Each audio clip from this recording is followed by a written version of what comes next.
Alright mga kapatid, meron tayo mga interesting topic na pag-uusapan ngayon. Unahin na natin to bago yung West Philippine Sea mamaya.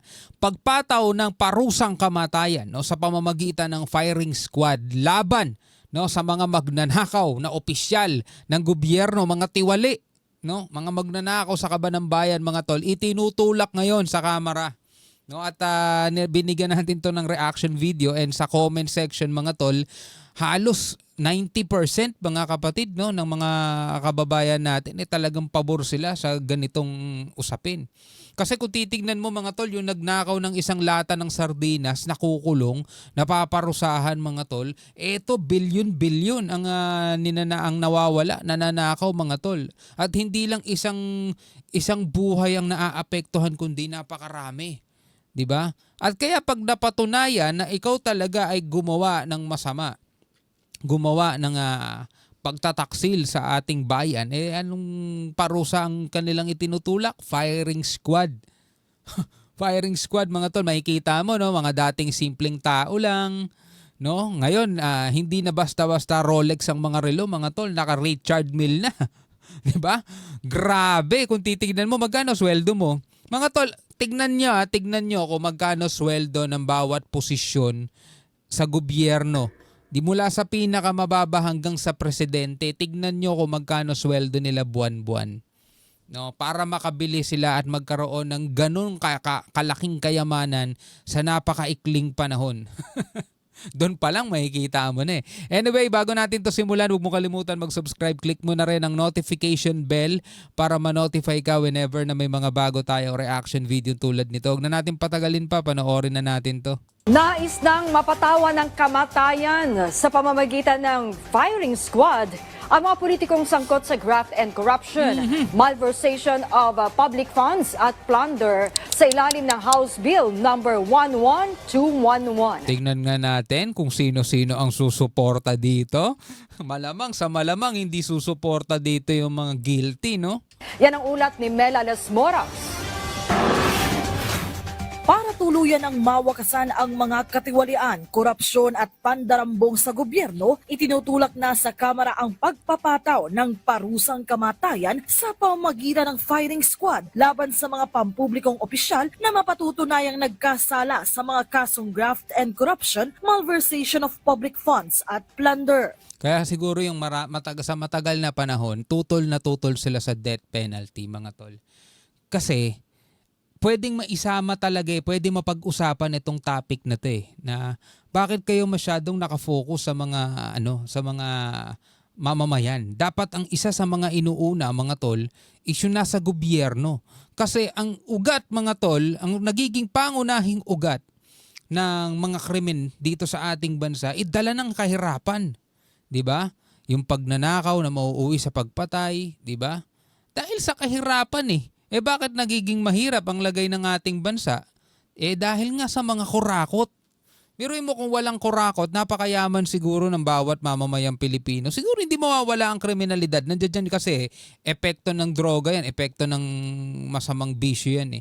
Pero isa sa mga nakikita nating pangunahing ugat ng mga krimen, 'di ba? Pangu-hold up, pangingidnap, pangangarnap, 'di ba? Yung mga nagaganap na pagnanakaw na may halong pagpatay, 'di ba? Dahil nga sa pagiging kulang sa pera o kaya sabihin nating sakim talaga sila sa pera. Pero kung meron mga gano'n na nangyayari sa mga mamamayan, mas lalong nangyayari yan mga tol, sa mga nakaupo mismo. Yan ay sa ilalim ng House Bill number 11211 ni Zamboanga City 1st District Representative Kimmer Olaso o Panukalang Death Penalty for Corruption Act. Ayon sa panukala, nananatiling isa sa pinakamatinding banta sa pag-unlad ng bansa ang korupsyon, kaya't kailangan na ng seryosong hakbang para masugpo ito. Di ba? Halimbawa mga tol, tingnan nyo to Ito hindi natin sinasabing totoo pero ito yung naririnig kasi natin sa mga balita. 'Di ba etong 2025 national budget mga tol? Saan yung may pinakamalaking budget nung unang-unang naipataw? 'Di ba sa DPWH mga tol? Sila yung mga gumagawa ng mga kalsada. Ayon sa report mga tol na nababasa at napapanood natin, malapit na eleksyon. At normal na nakikita natin mga tol kapag malapit na ang eleksyon dito sa ating bansa, napakaraming mga kalsada ang ginagawa. Napakarami mga tol. Tapos iiwan lang nakatambak yan, hindi na tatapusin. Bubutasin, hindi na sisimentohin, di ba? Kitang-kita natin mga tol, red flag yun. Kahit natignan mo pa yung history ng Pilipinas kapag malapit ng eleksyon, nandiyan mga tol ang ginagawang kalsada.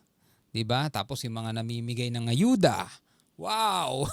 Namimigay ng ayuda mga tol, 'di ba? Ang tawag nga nilang iba doon, pork barrel din eh. Alam naman nating sabi unconstitutional 'yun. 'Di ba? So isa talaga sa nagpapahirap o pumipigil sa pag-unlad ng ating bansa mga tol is yung mga ganitong gawain. 'Di ba? Sa ang korupsyon, kaya't kailangan na ng seryosong hakbang para masugpo ito. Sakaling maisabatas sakop sa parusang death by firing squad ang lahat ng pampublikong opisyal, elected man o appointed, at isasama rin dito ang mga miyembro ng military at police forces. Sad to say that it's been growing around. So eto ang na sponsor nitong panukalang batas na to. Siguro talagang tiwala siya sa sarili niya. O pwede ko tong ipanukala kasi ako malinis ako, hindi ako gumagawa ng katiwalian. Hindi ako natatakot kung ako uunahin nilang imbestigahan. Sige, open book. No? Tanong, papayag kaya yung kaniyang mga kasama, mga kapatid? Alam na natin kapag tumutol, no? At police forces. Sad to say that it's been growing around. Kaya sabi ko, we should do this because to give a lesson. Alam nyo, pag nasampulan ng to na isa, I really believe that this will put a stop on it. Titigil to kagad. Ang iba pang mambabatas, ano naman kaya ang reaksyon sa panukalang ito? Ayan na. Dapat po siguro pag-aralan din maigi yung mga ganyang bill kasi may mga similar bills na rin po na na-file from before. For me personally, Natural, kailangan talagang pag-aralan. Hindi naman pwedeng basta-basta ipasa, di ba? Kasi pwedeng gamitin yung ibang politiko yan para pabagsakin yung kalaban nila. Di ba? my stand is definitely no to death penalty talaga ako. Well, nag-file din ako ng bill to reimpose the death penalty for certain heinous crimes. Plunder is the most logical crime to be included in the imposition of the penalty of death. Kaya kasi may clear benefit dun sa player o dun sa actor, and of course I think it is one serious step to really send a signal that corruption should not be taken lightly. Bagamat ilang buwan na lang ang nalalabi sa 19th Congress, umaasa ang principal author ng panukala na makalulusot pa rin ito. Kaya't hiling niya, sana'y suportahan ito ng kanyang mga kasamahan at maging ng Malacanang. Melalas Moras. Yun lang, no? Pero dapat talagang pag-aralan yung mga ganitong klase. Kasi halimbawa na isa batas to, mga tol, pwede itong gamitin ng ibang mga politiko para yung kanilang mga kalaban is mawala na talaga sa landas nila sa legal na paraan na pamamagitan ng halimbawa taniman nila, gawan nila ng kwento, papaniwalain nila taong bayan, tas taong bayan na magsisisigaw, tulan, di ba? Mapaparusahan yung hindi naman dapat parusahan, at kung sino yung dapat parusahan, yun pa yung naging dahilan para mawala yung nagsusulong naman talaga ng kabutihan, mga tol. Kasi hindi natin alam ang takbo ng bitukan nitong mga tol, pero ang unang kailangan talagang ayusin dito, judiciary natin. No, kailangan talaga nating maayos 'yan. Anyway, lipat tayo sa ibang balita, mga tol. Mula naman 'to sa GMA. Eto, may kinalaman 'to sa ating West Philippine Sea. Yan US Secretary of State Rubio sa barko ng China sa EEZ ng Pilipinas. No, bumabaliwala daw, mga tol, sa regional peace and stability. Di ba paboritong word ng China yon, regional peace and stability? Pero sila mismo ang bumabaliwala, no? Ayon yan kay US Secretary of State Rubio, no? So panoorin natin 'to, mga tol, mula rito sa GMA. Tiniyak ni US Secretary of State Marco Rubio ang matibay na relasyon ng Pilipinas at Amerika. Sa kanyang pakikipag-usap sa ating Foreign Affairs Secretary, muli ring kinundinan ni Rubio ang anyay mapanganib at hindi na ayon sa batas na pananatili ng China sa loob ng exclusive economic zone ng Pilipinas. O, dun pa lang masasabi mo na, China, akala ko ba concerned kayo sa regional peace and stability?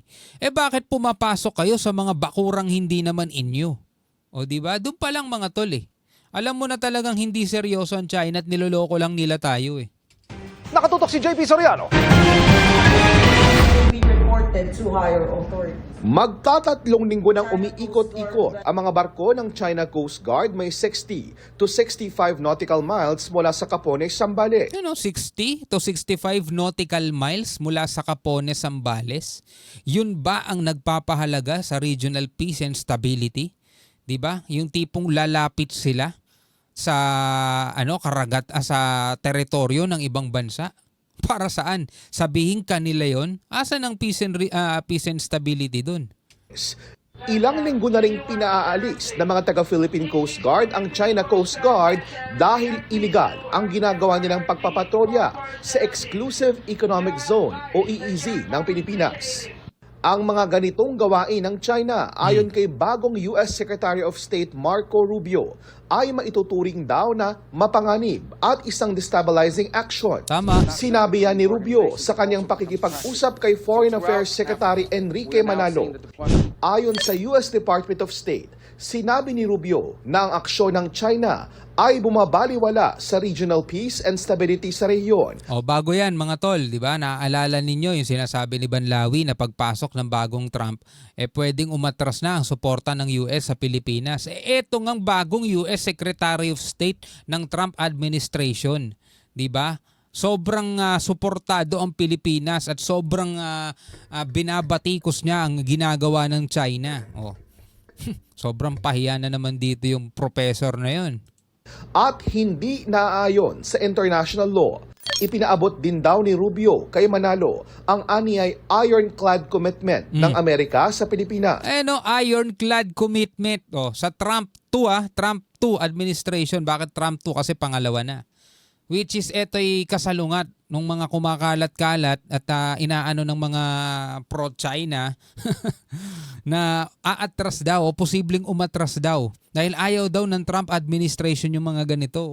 Spokesperson ni Trump, no? Sa ilalim ng Mutual Defense Treaty o MDT. Ang MDT ay isang kasunduan ng Amerika at Pilipinas kung saan obligado ang Amerika at Pilipinas na ipagtanggol ang isa't isa. Obligado. Okay? Obligado. Hindi ito hindi ito pangengeelam lang. May kasunduan pinirmahan na isa batas. Obligado ang bawat isa na suportahan at tulungan ng isa't isa kapag sila ay napalaban. Sa oras ng isang armed attack sa anumang sasakyang pandagat o panghimpapawid ng Pilipinas. Kaya walang dapat ireklamo rito ang China. Hindi nila pwedeng baliin itong napagkasunduan na ng napakahabang panahon na. Kung di ako nagkakamali, 1951 pa to na nabuo itong kasunduan na to. Hindi pa presidente si Xi Jinping yan. Kaya wala silang karapatan para magreklamo sa US kung bakit sinusuportahan ng Pilipinas. O Amerika sa karagatan kabilang na ang West Philippine Sea. Sabi naman ni Manalo, napag-usapan nila ni Rubio ang kahalagahan ng alyansa ng Amerika at Pilipinas para sa seguridad at ikauunlad ng Indo-Pacific region. Umaasa raw si Manalo na mapapanatili ang matibay na relasyon ng Amerika at Pilipinas. Bukod kay Rubio, ang Japan nagpahayag din ng pagkabahala sa mga ginagawa ng China Coast Guard sa Pilipinas. Yan na Japan views with serious concern the continued and intensified attempts to unilaterally change the status quo by force in the South China Sea. Over the past year, we have seen troubling developments, especially with the alarming frequency of harassment by China Coast Guard vessels against Philippine ships.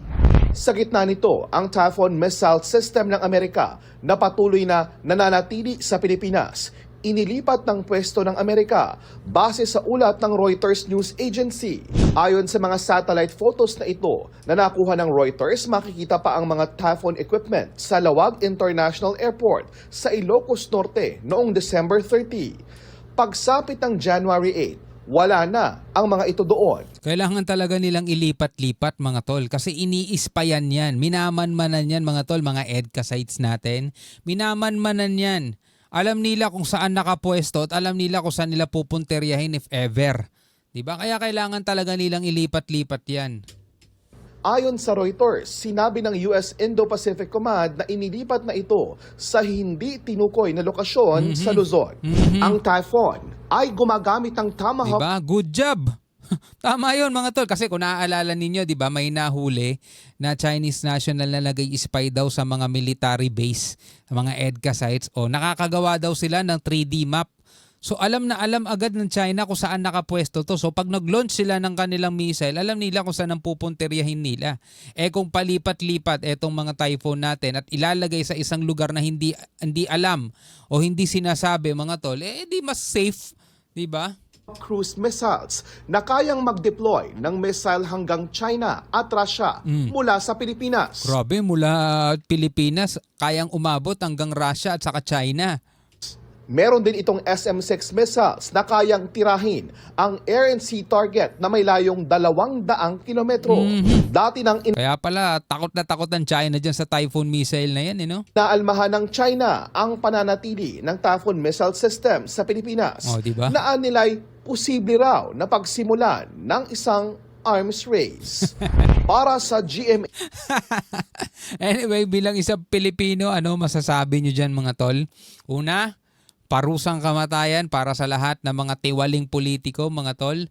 At eto naman, sa tingin nyo, pabor ba kayo mga tol doon sa paglipat dito sa Typhoon missile system na to ng Amerika sa ibang lugar? Ako, pabor na pabor ako doon. Lalong-lalo na ngayon, may nahuling spy. Naku po. At salamat kay US Secretary of State Rubio sa simpatya na ibinibigay niya sa atin. Hanggang sa muli mga tol, ako nga pala si Shobal D. Peace out.